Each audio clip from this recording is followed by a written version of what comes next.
You are about to spend 300 dirhams on a rug that is actually worth 50. Most people visiting Morocco for the first time lose hundreds of dollars because they do not know the local secrets. Morocco is a place that hits all your senses at the exact same time.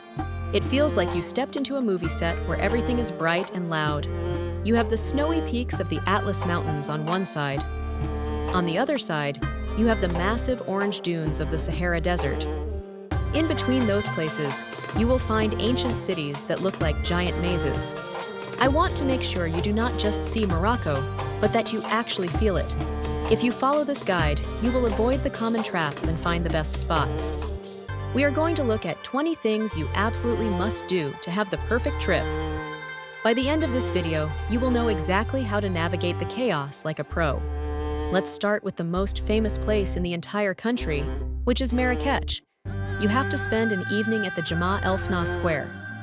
During the day, it is a big open space with some orange juice stalls. But when the sun goes down, the entire place transforms into a giant outdoor kitchen. You will see smoke rising from dozens of food stalls selling grilled meats and spiced cakes. Watch out for the snake charmers and the men with monkeys who want your money.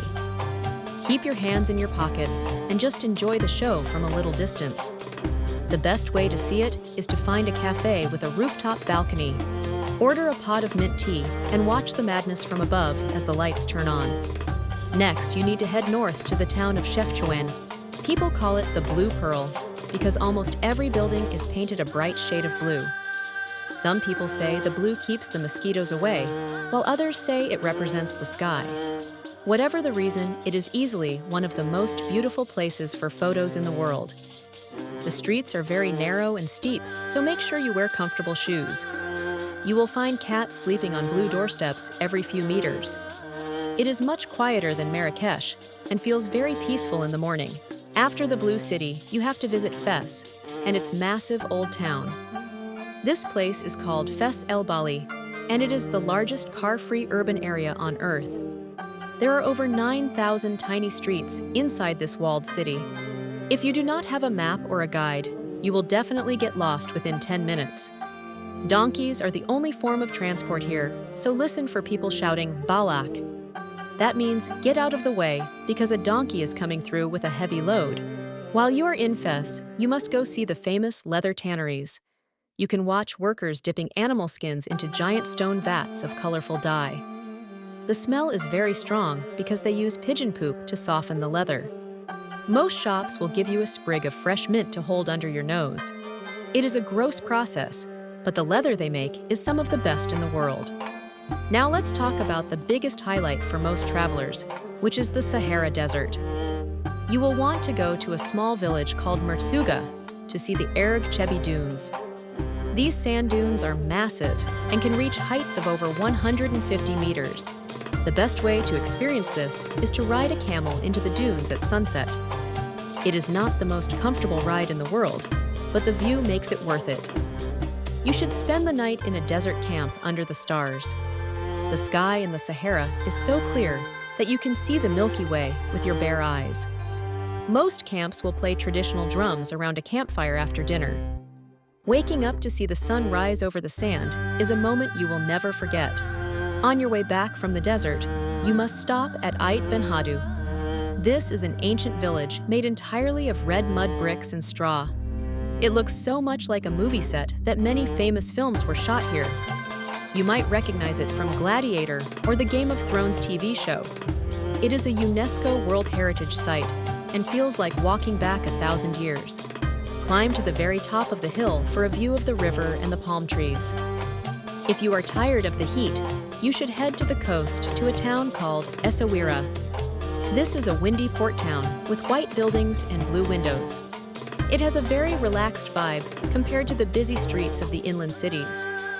You can walk along the old stone walls where cannons still point toward the ocean. Go down to the port in the morning to see the bright blue fishing boats come in. You can buy fresh fish right there and have a local stall grill it for you immediately. The sea breeze here is very strong, so it stays cool even in the middle of summer. For those who love nature, the high Atlas Mountains are a must.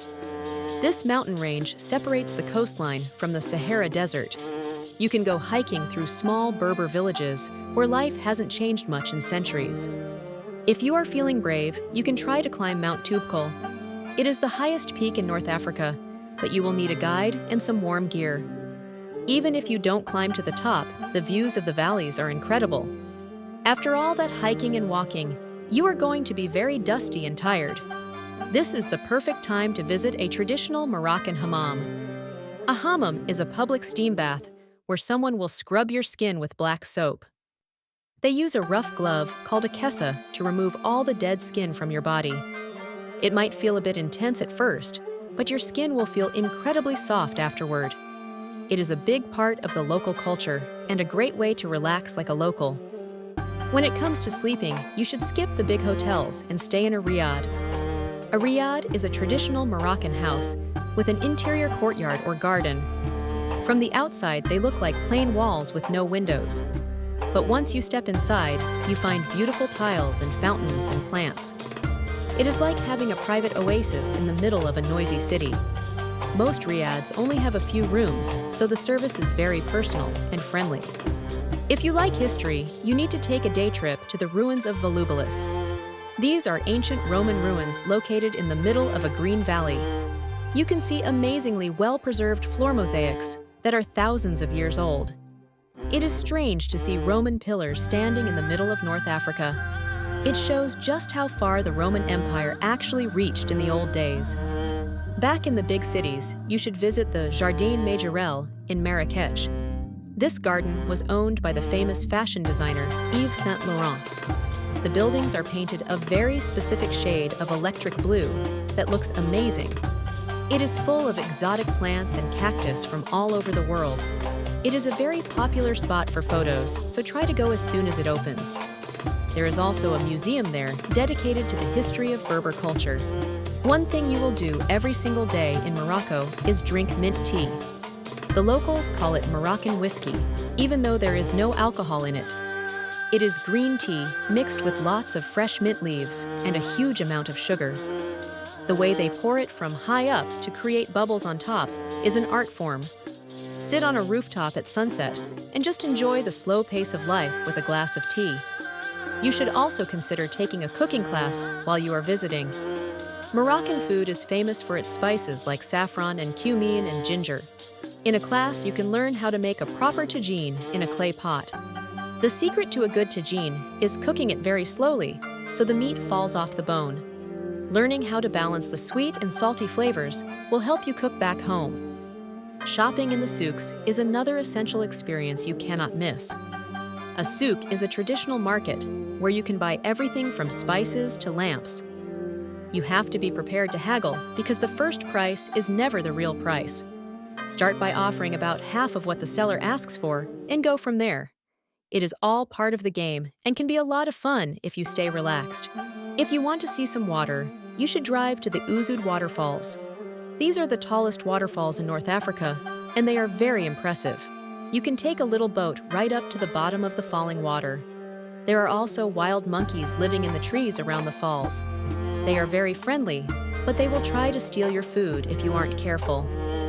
For the travelers who want to surf, you should head to the village of Tagazout. It is a world-famous spot for surfing with great waves for all levels.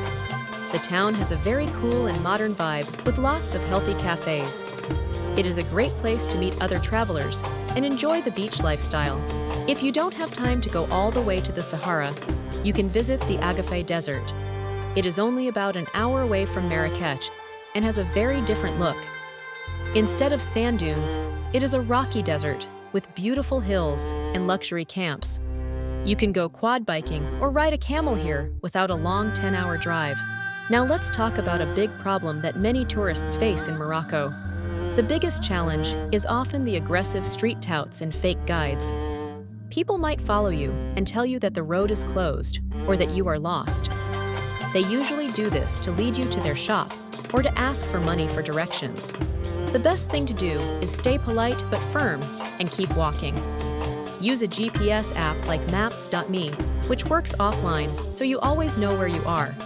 If you look like you know where you're going, people will bother you much less.